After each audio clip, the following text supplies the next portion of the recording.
9h01 no horário de Brasília. E a caso Carrefour continua repercutindo, né? Mesmo com o pedido de desculpas do CEO Alexandre Bompard. Ontem, a Assembleia Francesa fez uma votação simbólica por aí. Um recado do governo francês para dizer que o país realmente está unido na luta contra o acordo entre o Mercosul e a União Europeia. O resultado da votação foi o seguinte: 484 votos a favor e 69 contra. Olha só, o Emmanuel Macron esperava unanimidade. Claro que foi uma lavada, mas mesmo assim quase 70 deputados contra. Mas o que chamou a atenção foi um deputado da UDN que disse que a carne brasileira é um lixo. Gente, uma coisa é você dizer que a sua carne precisa continuar porque você, país, precisa sobreviver.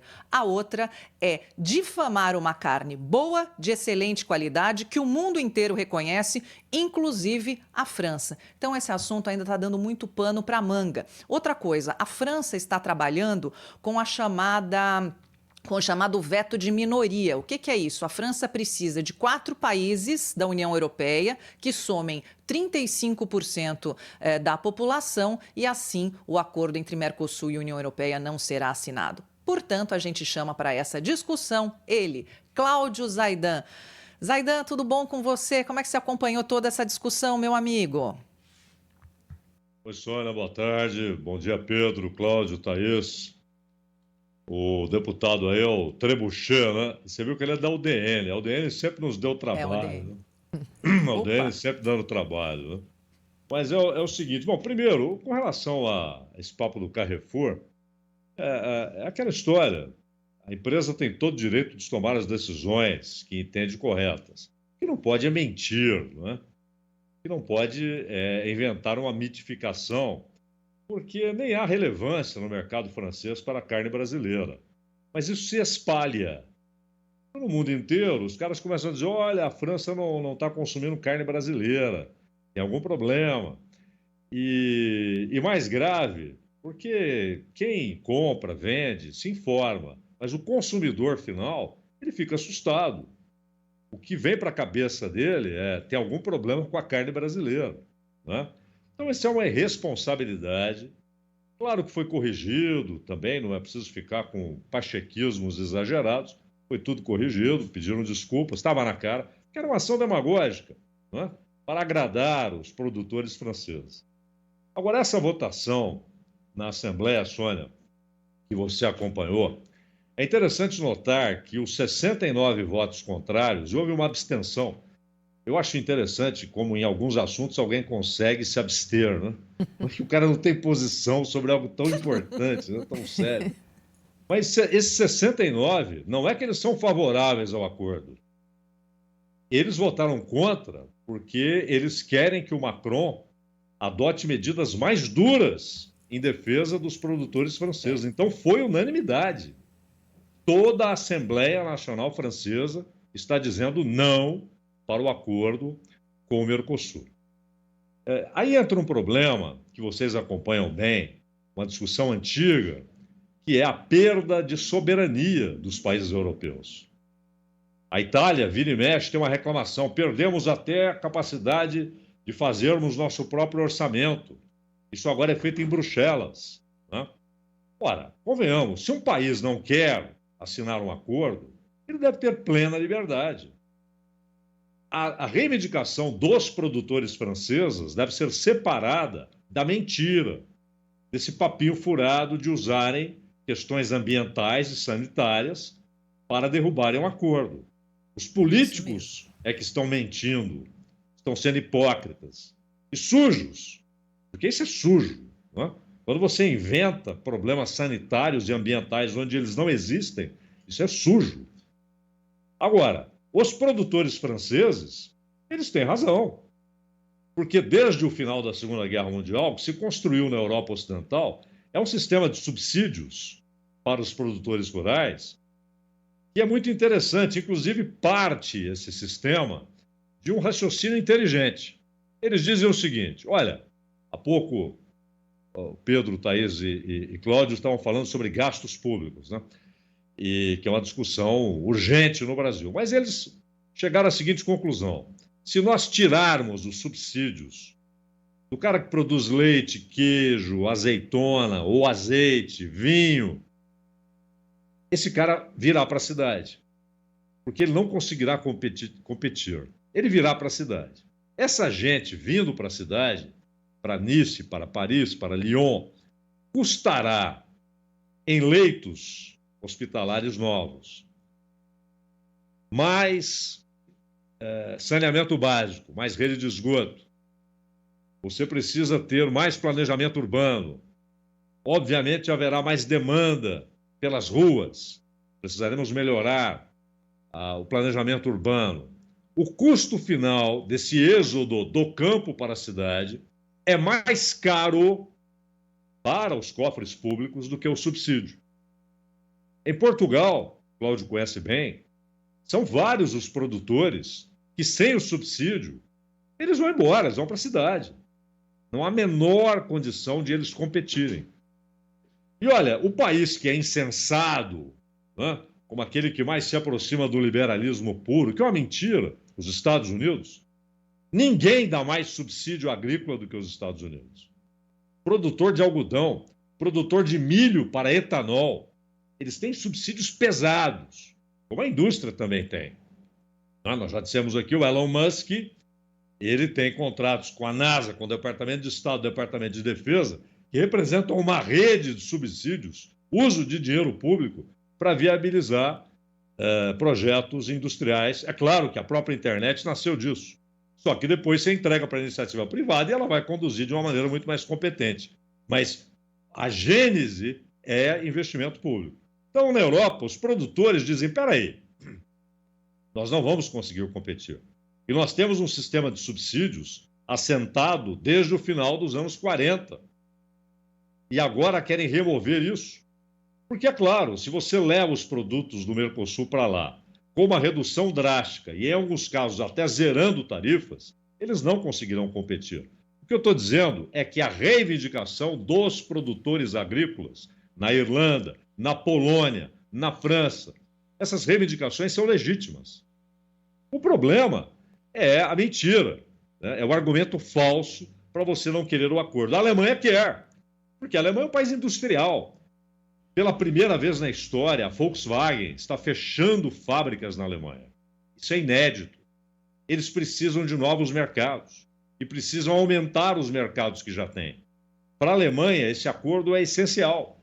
Por isso, o Scholz está defendendo e dizendo que a União Europeia tem de impor contra os recalcitrantes esse acordo. E aí entra a questão que a Sônia falou. Por quê? Claro, qualquer decisão na União Europeia tem de ser unânime.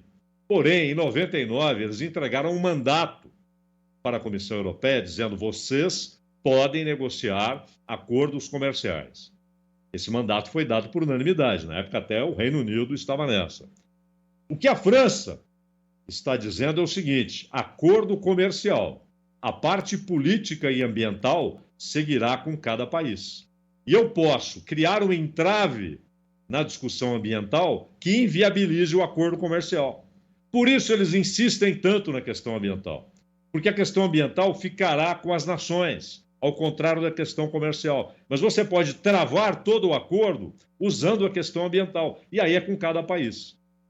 A França e a Polônia já decidiram, estão fora, né? Mas terão de seguir um acordo feito pela União Europeia. Então eles usarão a questão ambiental e também a questão política, e, particularmente, as exigências que eles farão sobre preservação na Amazônia, que o Mercosul não pode aceitar. Nós estamos falando do lado europeu, o Mercosul não pode perder soberania. Você tem 9 países amazônicos que não podem abrir mão de sua soberania para que os europeus passem a decidir o que é e o que não é correto ambientalmente. Zaidan, do ponto de vista do Brasil, né, é assim, se os europeus quiserem se estrepar, que se estrepem, né, que fiquem lá afundando cada vez mais nesses produtores pendurados nas tetas do Estado, na sua própria ineficiência, eles vão naufragar, vão falir, né, não tenho dúvida nenhuma disso. Se quiserem um produto de boa qualidade a preço sem competição, que procurem o Brasil para comprar. Eu acho que o Brasil tem que ter uma atitude muito pragmática em Claro. relação a tudo isso. O Brasil só tem lições a dar, inclusive quando se livrou do subsídio. Né? A agricultura brasileira, ao contrário desses incompetentes da França, da Itália, da Europa de uma maneira geral, no Brasil não há subsídio, né? Há crédito, mas não subsídio. É. E o crédito tem que ser pago, né? As operações Que é o de plano empréstimo... safra, que tem de ser pago, claro. Pois é, mas tem que ser pago. Não Claro. pagou, doutor, perde a terra, né? Claro.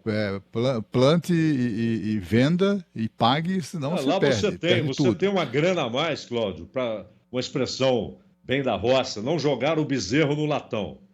O que significa? Você pode cuidar do bezerro e tirar uma quantidade menor de leite, você é subsidiado por isso. O queijo, claro que eles têm produtos formidáveis, mas a questão é o custo de produção. E há, inclusive, a competição interna. Bom, e só mais um ponto interessante, que vocês também acompanham bem, e a Sônia de perto. Tem eleição. Esses produtores votam.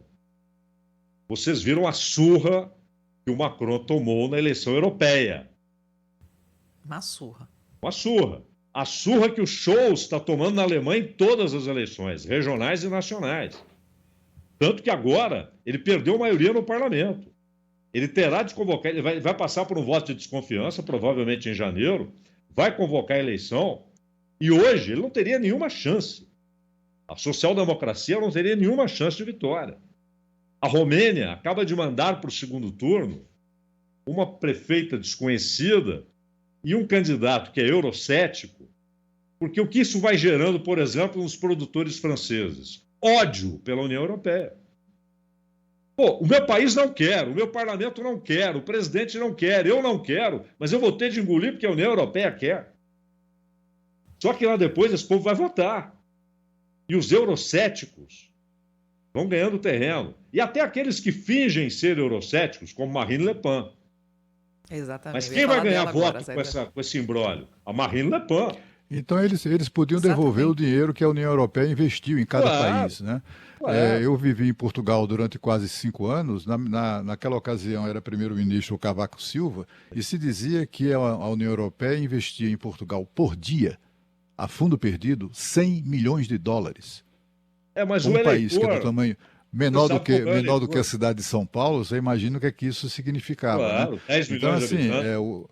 O próprio Mário Soares dizia que se não fosse a União Europeia, Portugal seria apenas, no máximo, um entreposto da Europa, né?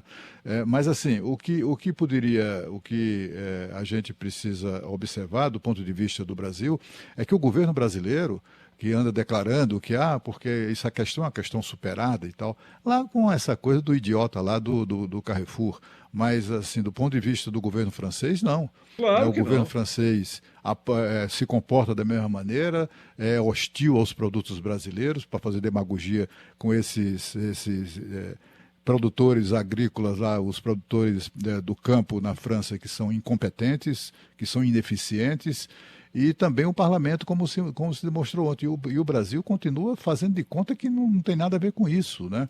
É por essa razão, Sladian, só para encerrar aqui rapidamente, ontem o presidente da Câmara foi a única autoridade, o deputado Arthur Lira, que teve a dignidade de dizer, alto lá, isso aí é um pedido de desculpas meio fraco, tem coisas mais importantes a serem discutidas. E aí ele acenou com o apoio e aprovação de um projeto de um deputado chamado Tião Medeiros, do Paraná, do Partido Progressistas do Paraná, que proíbe o governo brasileiro, se for aprovado esse projeto, é uma lei que proibiria o governo brasileiro de propor ou assinar acordo internacional com cláusulas ambientais que restringam a exportação de produtos brasileiros sem que os países signatários adotem medidas de proteção ambiental equivalentes. Querem exigir cuidados com a Amazônia, querem fazer exigências com relação ao meio ambiente, Cláudio, adotem lá o Código Florestal.